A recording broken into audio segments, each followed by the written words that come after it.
Is there something up with Mekhi Becton? He tweeted out he is a left tackle, and then he deletes it.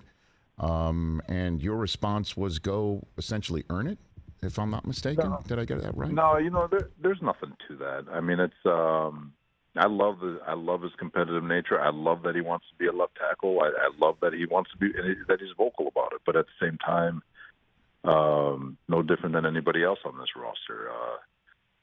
We have to earn our keep every day. And if he keeps approaching the offseason the way he has, and he keeps, he looks fantastic, and everything about him, a big smile on his face. He's a good mental headspace. If he continues to attack it the way he has, I have no doubt that he will earn it, because he's a special talent.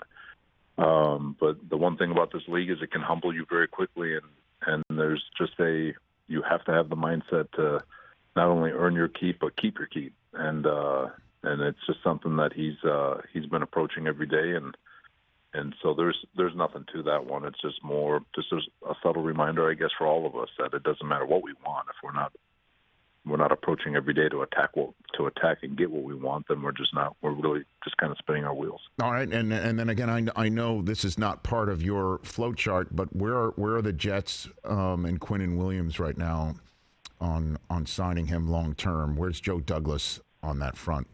Do you know? You'd have to ask Joe. Very confident that Joe will get it done. Like, I'm not.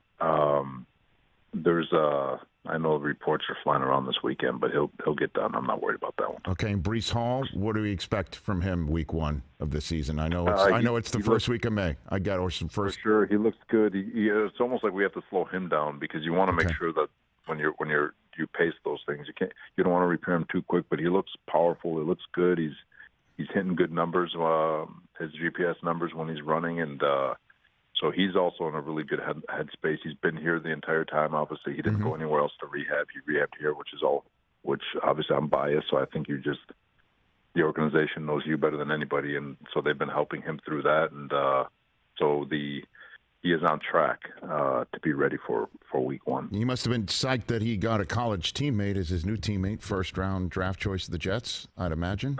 Right? How could you not? Pass rushers, man. Right. Take all of them.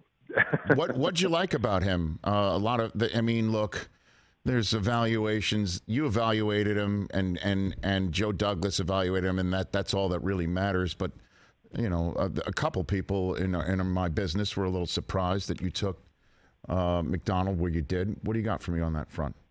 You know what?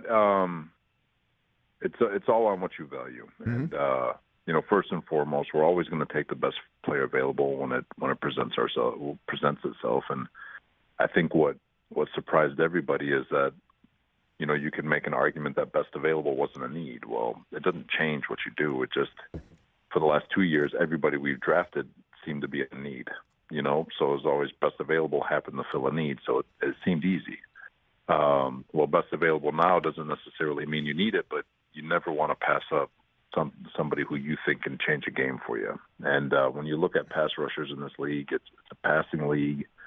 And you look at a guy like Will, who's got ridiculous length, ridiculous bend, a ridiculous get off, and as he continues to mature and develop, once he gains power, he's going to be very, very, very hard to block. And he is every bit of, when you look at him, just the Randy Gregory's, the Brian Burns, he just has this movement, flexibility, and all that just is elite.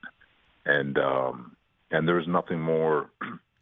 I've always made the argument that you could have a Hall of Fame back end, corners, safeties, linebackers, they could be Hall of Famers. But if your D-line can't get to the quarterback, then you're going to be very average on defense at best.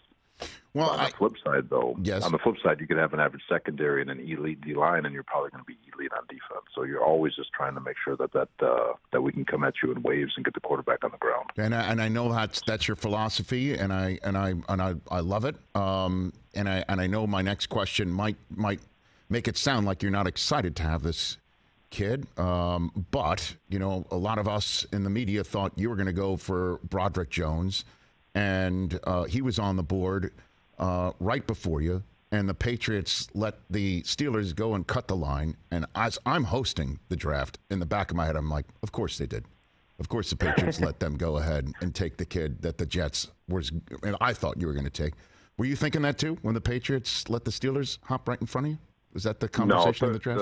The difference between 13 and 15, and the way the everything shook out made no difference to us. Okay. So, all right, you can throw that one. All right, is Tippmann going to be a day one starter? You think? The center from Wisconsin. He's going to be day one competitor. Okay. In terms of competing with Wes and